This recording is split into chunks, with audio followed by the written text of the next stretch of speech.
Bonjour, c'est Ursule encore. On est le 14 décembre 2025. Alors, je viens sonner la trompette aujourd'hui encore et je viens proclamer le retour de notre Seigneur Jésus-Christ. Amen. Soyons tous bénis. Soyons remplis de la joie du Seigneur. Alors, adorer Dieu ou bien adorer la bête. Amen. Il n'y a pas une autre façon. Soit on est d'un bord, soit on est de l'autre. Apocalypse 14, le verset 6, nous lisons ceci, je suis dans la version du lit second. Je vis un autre ange qui volait par le milieu du ciel, ayant un évangile éternel, pour l'annoncer aux habitants de la terre, à toute nation, toute tribu, toute langue, tout peuple. Il disait d'une voix forte, craignez Dieu et donnez-lui gloire, car l'heure de son jugement est venue, et adorez celui qui a fait le ciel et la terre, et la mer et les sources d'eau. Amen. Donc, on a ici les conseils, n'est-ce pas, de notre Dieu, nous disant comment faire dans ces temps où nous nous trouvons. Nous savons que sur la terre, c'est rempli d'évangiles. Toutes sortes d'évangiles, toutes sortes de doctrines, toutes sortes de dénominations, et bon, voilà, toutes sortes de façons de faire. L'évangile de la grâce, bon marché. Mais il est important qu'on puisse retourner à la source, à la vérité établie par notre Seigneur Jésus.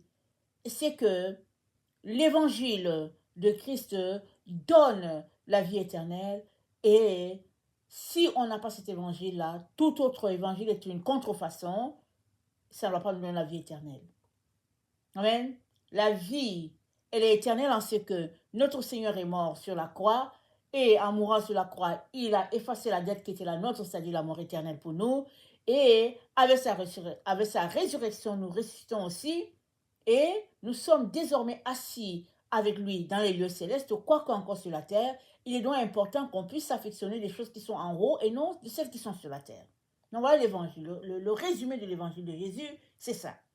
S'affectionner des choses qui sont en haut et non de celles qui sont sur la terre, et marcher de manière à craindre Dieu, à lui donner gloire en toutes choses, que ce soit dans notre langage, notre habillement, notre façon de faire, que Dieu soit le centre et non nous, l'être humain. Amen. Et non l'être humain. Et cela va demander que nous puissions nous ajuster par rapport à notre Dieu et non lui s'ajuster à notre façon de voir les choses. Vous savez que dans notre siècle, la personne, bien l'individu est roi, si bien que Dieu est laissé de côté et on essaye de trouver des façons pour ne pas blesser les hommes. C'est pas grave si ça ne fait pas l'affaire de Dieu, mais on essaie de trouver comment on peut arranger les choses pour que les membres ne fuient pas l'église, pour que, n'est-ce pas, on puisse avoir une communauté, et puis qu'on essaie. Il y a des passages qu'on ne va pas toucher, il y a des passages qu'on ne va pas apporter à la connaissance du peuple parce que non, ça éloigne les gens, mais il faudrait tout simplement garder la communauté ensemble. Mais Jésus-Christ est mort pour nous donner la vie et la vie éternelle. Pour cela, il nous a appelés à nous sanctifier, à marcher sur la voie sur laquelle il a marché. Il a dit, Père, sanctifie-les par ta parole c'est la vérité. Tout comme moi, je me sanctifie pour eux.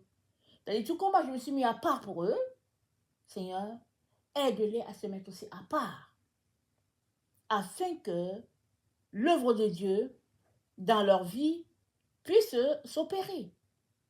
Parce que Jésus-Christ est mort pour nous. Si nous lui avons donné notre vie, alléluia, c'est merveilleux. il est important donc qu'on puisse marcher dans ce qu'il a dit. Parce que si nous donnons notre vie à Jésus et que nous refusons de marcher dans ce qu'il nous dit, alors on a donné notre vie pour rien. Parce que suivre Jésus-Christ, c'est faire la chose d'une manière, à la manière de Jésus, pas à notre manière. Cela va nécessiter qu'on puisse adorer Dieu en esprit, en vérité.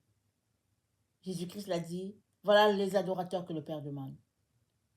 Pas les autres qui adorent en faisant du show-off, pas ceux-là qui adorent à leur manière, pas ceux-là qui trouvent, n'est-ce pas, d'adorer avec les talismans et tout. Non, non, adorer Dieu en esprit et en vérité. Voilà les adorateurs que Dieu demande. Il ne veut pas d'autres. Il n'y a pas d'autre façon. C'est adorer dans la sincérité de ton cœur et Dieu va venir faire sa demeure en nous et c'est comme ça que on va s'épanouir en lui et puis répandre l'évangile. Et adorer Dieu, ça revient donc à lui être dévoué complètement, mais aussi à amener les autres à adorer Dieu. Puisque nous l'adorons, c'est aussi à amener les autres à adorer Dieu. Et la Bible nous dit, quand Dieu a créé l'homme, il l'a créé à son image. Dans Genèse 1, au verset 26, voilà ce que nous lisons. Genèse 1, verset 26. C'est dit, puis Dieu dit, faisons l'homme à notre image, selon notre ressemblance. Donc l'homme, Adam, a été fait à l'image de Dieu, à la ressemblance de Dieu. C'est-à-dire, avant qu'Adam ne tombe, tout en lui baignait de la gloire de Dieu. Il était le reflet de Dieu. Seulement, il était dans un corps de terre. C'est comme si tu fais de la poterie, tu bâtis quelque chose, et c'est quelque chose que tu bâtis, tu mets à marcher. Parce que Dieu a soufflé dans cette chose-là, et puis cette chose est devenue une âme vivante. Alors, voilà un peu comment on peut expliquer. Alors, cette chose-là a tout reçu de la gloire divine, de Dieu en personne. Que pensez-vous qu'elle va faire? Elle va se mettre à faire les choses exactement comme son Créateur. C'est ça qui s'est passé avec Adam. Donc, Adam portait en lui le reflet de Dieu, il était son image, ce qu'il faisait reflétait la gloire divine, tant et aussi longtemps qu'il a marché là-dedans, tout était glorieux. Si bien que il était l'image de Dieu. Amen? C'est l'image de Dieu sur terre. Mais quand il est tombé, voilà, tout a été souillé. Il n'était plus maintenant l'image de Dieu, il était l'image de l'ennemi. Parce qu'il s'est laissé tromper par l'ennemi, il a quitté un bord, le reflet de Dieu, pour maintenant refléter le diable. C'est ça qui s'est passé dans la vie d'Adam. Alors, Adam, à un moment donné, reflétait le diable.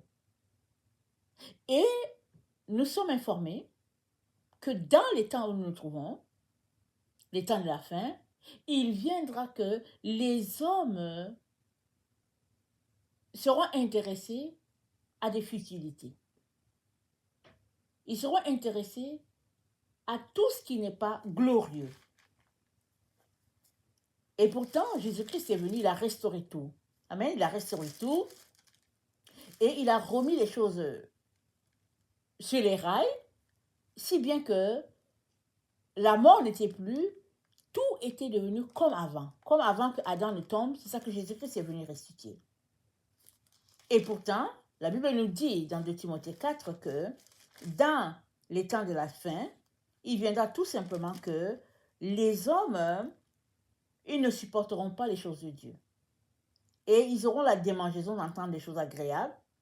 Et ils se trouveront une foule de docteurs et ils se détourneront de la vérité et ils se tourneront vers les fables. Voilà, notre génération, c'est ça un peu.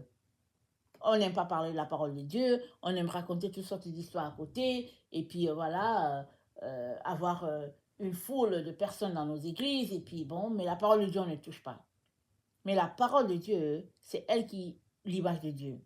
Si on la touche, les individus qui la reçoivent seront empreints de l'image de Dieu, mais si on ne la touche pas et qu'on touche les fables, alors les individus seront l'image des fables. Et c'est ça qui se passe. Les gens passent leur temps devant les écrans de télévision, ils louent des films, ils sont dans la fiction, tout ce qu'ils racontent, ils parlent de leurs héros, et puis les héros qui sont juste des démons. Et puis voilà, là où les gens sont. C'est ça, hein, l'image de notre temps. Mais, qu'est-ce qui s'est passé alors que Daniel était dans le pays de Nabuchodonosor?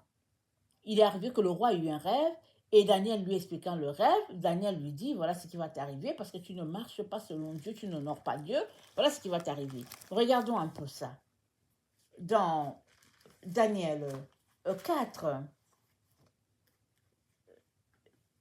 au verset 22, c'est dit, on va te chasser d'entre les hommes. Tu auras ton habitation avec les bêtes des champs. On te nourrira d'herbes comme les bœufs, et on te baignera de la rosée du ciel. Et cette période passeront sur toi jusqu'à ce que tu reconnaisses que le Très-Haut est maître de la royauté des hommes et qu'il la donne à qui il veut. Et au verset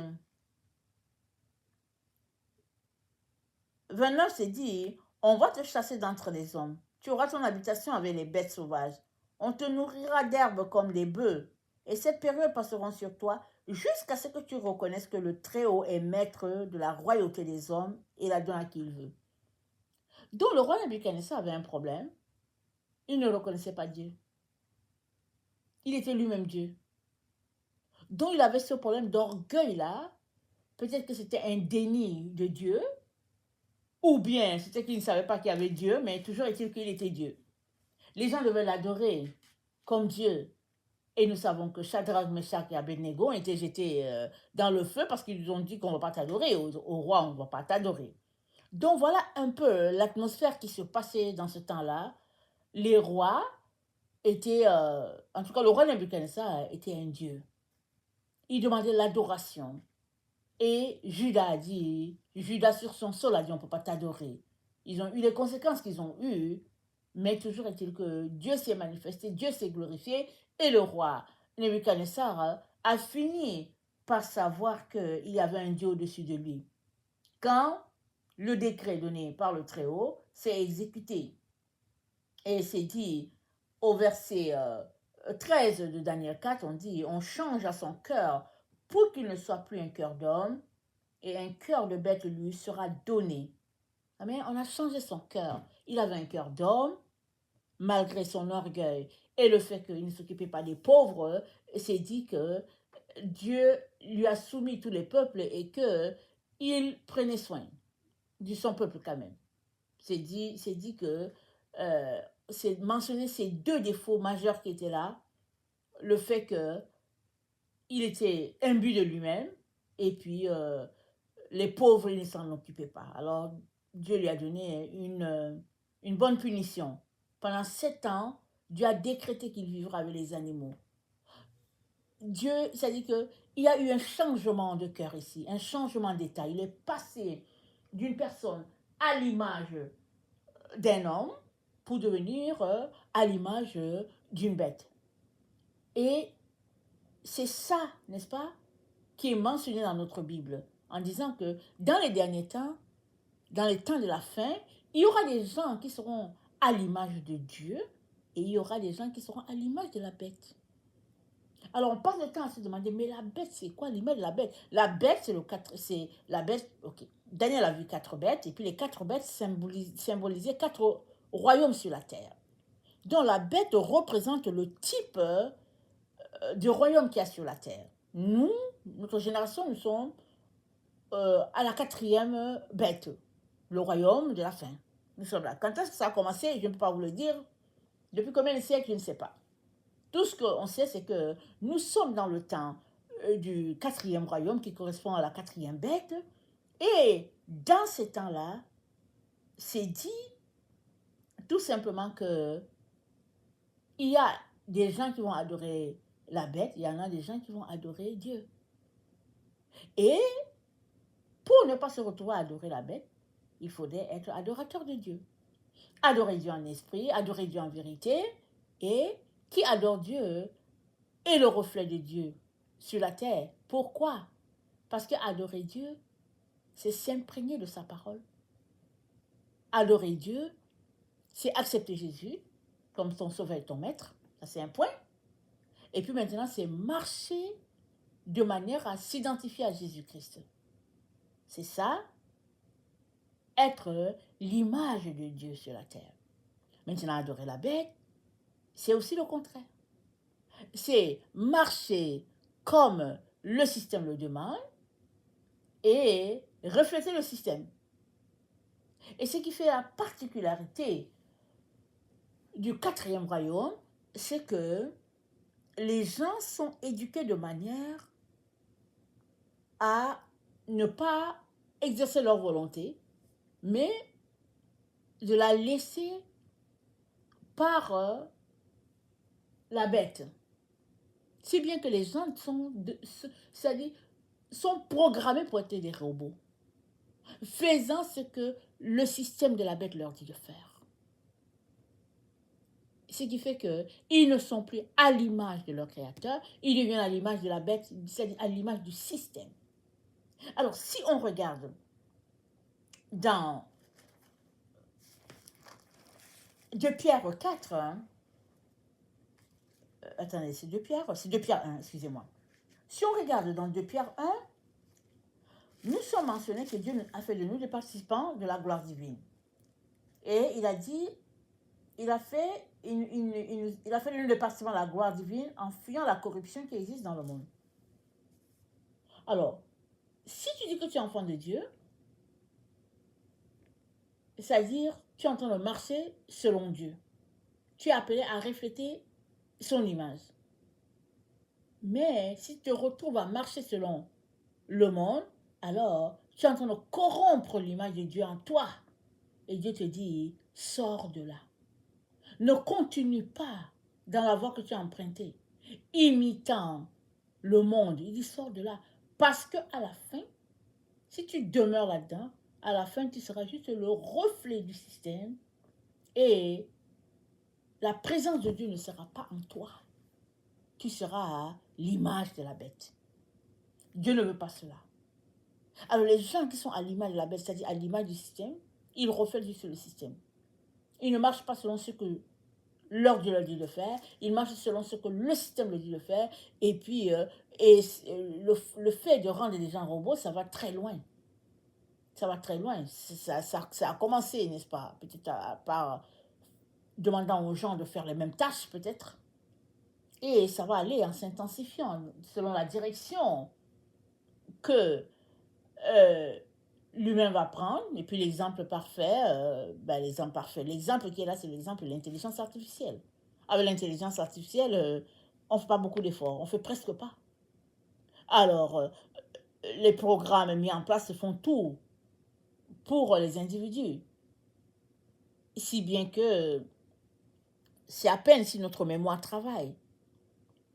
Et si on s'arrête pour se demander que seront les formations académiques, on ne sait pas comment ça sera les formations académiques, parce que les gens optent pour la facilité, ils ne font pas travailler leur ménage, et l'ordinateur fait tout.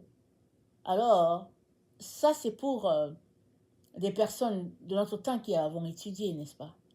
On a étudié, on est allé à l'école primaire, on est allé à l'école secondaire, on est allé à l'université, et puis voilà, on a accumulé les choses. Imaginez alors nos enfants. Supposons, voilà, imaginons les enfants qui sont nés en 2025, qui vont commencer leur maternelle, peut-être il y a 5 ans, en 2030, et puis de là, on ne sait pas que c'est l'intelligence artificielle va devenir si c'est encore là en place. Alors imaginez ces jeunes-là, dans ce système, un système très, très, très développé, qui sera selon leurs intérêts à eux, auront-ils seulement, hein, même un dictionnaire dans leur crâne, auront-ils un dictionnaire dans leur cerveau? Ces jeunes-là seront préparés à, à imiter la technologie qui est là. Et ça va demander, n'est-ce pas, qu'il y ait un changement au niveau peut-être de l'éducation pour que les jeunes puissent apprendre comme nous on a appris. Oui, il y a la facilité euh, pour les devoirs et puis tout ça. Mais il ne s'agit pas de ça. Il s'agit du fait que ces jeunes seront élevés comme des robots. Ils seront élevés d'une autre... Ils seront comme en train de faire des choses de façon comme automatique ou je ne sais pas quoi. Et ça va tous... Ils vont s'identifier au système, c'est-à-dire à la bête. Or, nous sommes appelés à adorer non pas la bête, mais notre Dieu. À moins que Dieu fasse quelque chose pour que les choses changent, tel qu'on voit la tendance, les choses ne font que l'innovation technologique ne fait que se multiplier à un rythme vraiment accéléré. Or, toi et moi sommes faits pour être en relation, non pas avec la machine, non pas avec euh, les gadgets, mais nous sommes appelés à être en relation avec Dieu. Vous savez même, on a besoin de faire des efforts pour aller lire notre Bible en papier. Parce que si on va sur le cellulaire ou bien la tablette, tout est là. On tape et puis tout est là. Ça rend notre mémoire paresseuse. Alors qu'avant, on travaillait la mémoire pour dire, au fait, c'était où que j'avais trouvé ce verset-là, et puis on prenait le temps pour communier, n'est-ce pas, dans nos lectures. Alors qu'aujourd'hui, on ne veut plus faire un effort. Quand c'est compliqué, qu'on ne trouve pas le passage qu'on cherche, on va taper rapidement et puis parce qu'on veut la facilité. Imaginez, ça c'est pour nous hein, qui lisons encore la Bible, parce qu'il y a beaucoup qui ne lisent plus. Pourquoi? Parce que s'ils vont sur Internet, il y aura une exhortation par-ci, il y aura un passage par-là. C'est le système de la quatrième bête qui est comme ça. Voilà pourquoi Daniel a dit, ce sera une bête terrible. Et elle est terrible dans le sens que elle est en train de dénaturaliser l'être humain. L'être humain a été créé à l'image de Dieu, mais la façon de fonctionner de la quatrième bête, son innovation technologique, sa créativité, et puis tout ça fait que la technologie se place au-dessus de l'être humain. Et nous voyons même qu'il y a beaucoup de gens qui perdent le boulot. Aujourd'hui, pourquoi? Parce que les machines peuvent faire le travail, les robots peuvent faire le travail, si bien que au lieu d'employer 100 personnes, finalement, on va juste garder peut-être 10 ou 15, parce qu'avec les machines, le travail est fait rapidement et puis peut-être de façon accélérée, mais on ne dit pas toujours que le produit est excellent, on ne peut pas le dire, mais voilà le système dans lequel on est. Et Dieu dit, adorer Dieu et non la bête. Alors ça revient pour nous, les humains, à faire des efforts. C'est ça que ça revient pour nous, à faire des efforts pour ne pas nous embarquer dans la facilité, mais dire, je dois donner du temps au Seigneur. Je dois venir au pied de la croix, prendre le temps avec mon Dieu pour que je ne puisse pas être, n'est-ce pas, enrôlé de l'autre côté. Parce que le développement technologique, ça vient comme du vent. C'est comme un vent qui vient et puis c'est comme si on ne peut pas le retenir. Et puis, si on reste juste quelque temps, sans s'informer, on est tout simplement perdu dans tout ce bagage technologique. Là, on ne sait même pas où c'est rendu. Tellement le système fait pression, n'est-ce pas? Pour pouvoir avancer rapidement et puis fonctionner comme c'est établi pour la quatrième bête. Mais c'est dit dans 2 Pierre 1, le passage que nous venons de lire là, c'est dit au verset 4, c'est dit, ils sont devenus participants à la nature divine en fuyant la corruption qui existe dans le monde par la convoitise. À cause de cela, faites tous vos efforts pour joindre ces qualités-là, qui sont les qualités requises pour être en relation avec Dieu. Disons qu'il y a la foi, la vertu, la science, la tempérance et tout, et tout, et tout. Et il y a un élément qui est important, c'est dit l'amour fraternel, l'amour, la charité des uns envers les autres. Ça, c'est un élément essentiel pour quiconque est fait à l'image de Dieu. C'est un élément essentiel, la marche d'amour. Or, aujourd'hui, s'il y a une chose que l'homme fait à merveille, c'est ne pas marcher dans l'amour. Parce que c'est une société devenue individualiste. Si tu as un problème, même la personne que tu connais à côté ne peut pas t'aider. Il faudrait que tu appelles le système, la bête. Alors si le système n'a pas mis en place quelque chose pour aider quelqu'un dans ta situation, alors c'est fini pour toi. C'est pour cela que Daniel a appelé ça le système de la bête, parce qu'il était sidéré de voir tout ce qu'il voyait dans sa vision et de voir le manque d'humanité qu'il y avait dans les gens. C'est pourquoi Daniel les a appelés là. Il a vu les bêtes et puis c'est ça qu'il a vu. C'est-à-dire un comportement qui n'est pas du tout humain. C'est dans ça qu'on est. Mais on est appelé à faire des efforts. Éduquer nos enfants dans la marche d'amour malgré tout, et nous-mêmes demeurer dans l'amour, et nous-mêmes, n'est-ce pas, bâtir de manière à ce qu'on puisse entendre la voix de Dieu et de manière à ce qu'on puisse communier avec lui malgré que la technologie nous offre les facilités. Vous savez qu'aujourd'hui, beaucoup de gens, peut-être qu'ils aiment s'amuser à ça, ils demandent à l'intelligence artificielle de leur donner des prophéties. Ils mettent les caractéristiques qu'ils aimeraient et puis l'intelligence artificielle leur donne des prophéties. Mais l'intelligence artificielle, ce n'est pas une personne. Ce n'est pas une personne. C'est de la technologie, c'est les différentes paroles enregistrées dans le système par-ci, par-là, avec les caractéristiques des individus par-ci, par-là, et puis finalement, on met toutes les caractéristiques là-dedans, et puis on dit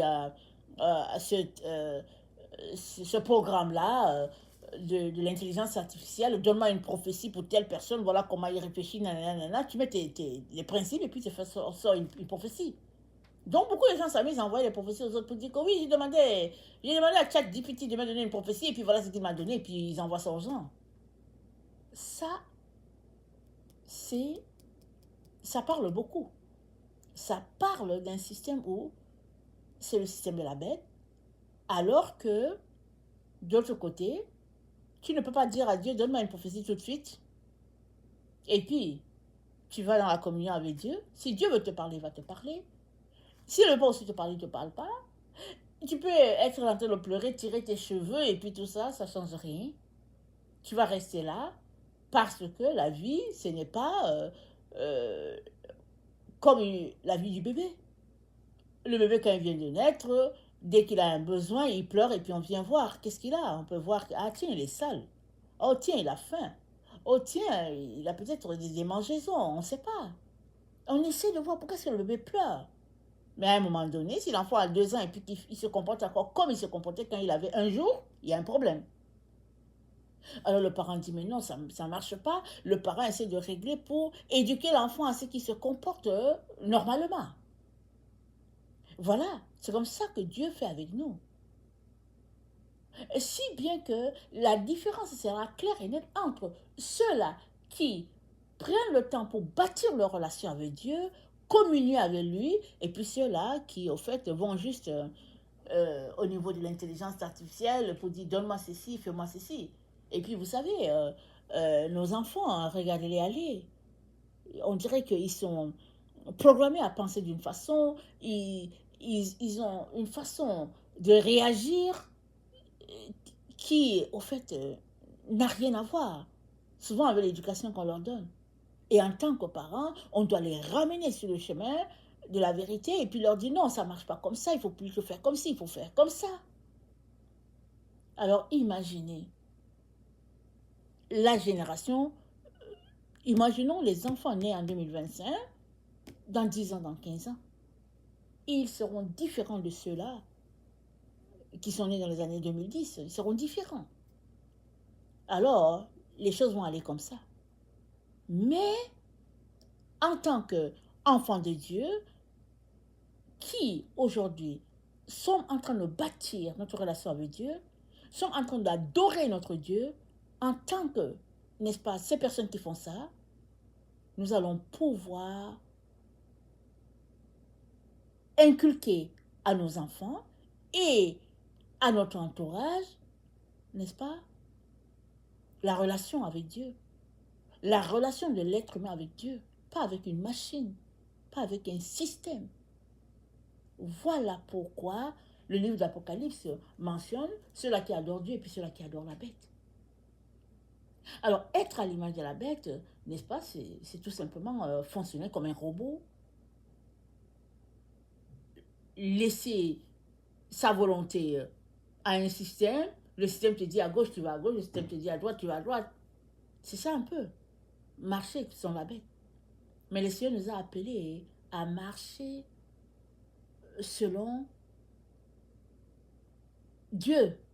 Voilà pourquoi le livre de Romains nous dit, Romains 12 nous dit, amenez, attendez, Romains 12, attendez, je vais le lire. Je vais le lire pour que on puisse saisir ce que Dieu nous dit. Il dit, ne vous conformez pas à ce siècle, mais d'amener nos pensées. Romains 12, le verset 2 dit, ne vous conformez pas au siècle présent, mais soyez transformés par le renouvellement de votre intelligence afin que vous discerniez quelle est la volonté de Dieu. La volonté de Dieu, ça se trouve où? Ça se trouve au pied de la croix. Alors que tu vas prier, alors que tu vas méditer, alors que tu loues ton Dieu, c'est là-bas que la volonté de Dieu, tu vas le trouver. Ce n'est pas quand tu vas aller sur ChatGPT que tu vas trouver la volonté de Dieu. Ce n'est pas quand tu vas aller pour dire, moi je cherche une réponse, je veux la réponse tout de suite, et puis tu te mets à taper, tu veux ça tout de suite. Ce n'est pas là que tu vas trouver la volonté de Dieu. Parce que Dieu nous a créés pour que nous fonctionnions d'une certaine manière, et puis à cette manière de fonctionner, c'est à la gloire de Dieu. Il est donc important, en tant que parent, ou bien en tant que personne adulte, il est important que nous puissions prier pour nous-mêmes, que nous puissions mettre le paquet pour demeurer dans une relation avec Dieu, une relation de dépendance vis-à-vis de Dieu, et puis le Saint-Esprit est là pour ça, mais aussi que nous puissions nous rendre disponibles, n'est-ce pas, pour être ces aides-là pour la jeune génération, pour pouvoir les encadrer, pour pouvoir faire quelque chose, afin que notre race, notre ressemblance à Dieu ne soit pas corrompue. Il ne faudrait pas qu'à la fin, on ait juste des individus qui sont moitié humains et puis moitié robots. Non. Et ça, c'est dit de faire des efforts. Et vous savez, on est la génération qui n'aime pas faire des efforts. Donc, faisons des efforts. Nous, les adultes, faisons des efforts et déployons ces efforts-là, ces moyens-là, pour que nos jeunes aussi puissent faire des efforts. Éduquons-les à ne pas aimer la facilité, parce qu'ils aiment la facilité. Ils aiment la vie où on ne fait rien, et puis ils aiment la vie des rêveries, la vie des fables. Ils vont sur les réseaux sociaux, on leur raconte une vie de rêve, la vie de voyage, et puis la vie de ceci, et puis bon, ils sont là, ils pensent que c'est ça. Ils regardent les films Home Alone et puis ils s'imaginent une vie vraiment de facilité à ne pas en finir. Mais la vie, au fait, c'est pas ça. Il y a des efforts à faire en tout. En tout, il y a des efforts. Et aujourd'hui que nous voyons le monde aller, ne disons pas à nos jeunes, Ne faites pas ceci, ne faites pas cela. Soyons le modèle, soyons l'exemple pour qu'ils voient que, tiens, ce n'est pas la technologie qui est le repère, mais le repère, c'est ce que je vois chez mon parent ici, c'est ce que je vois chez tel adulte, c'est ça. Et la société de demain, n'est-ce pas, court un grand danger si nous, les adultes, nous laissons tout simplement les choses aller comme ça. Il faut qu'il y ait un reste, amen, il faut qu'il y ait un reste, et nos enfants doivent refléter, n'est-ce pas, la gloire de Dieu.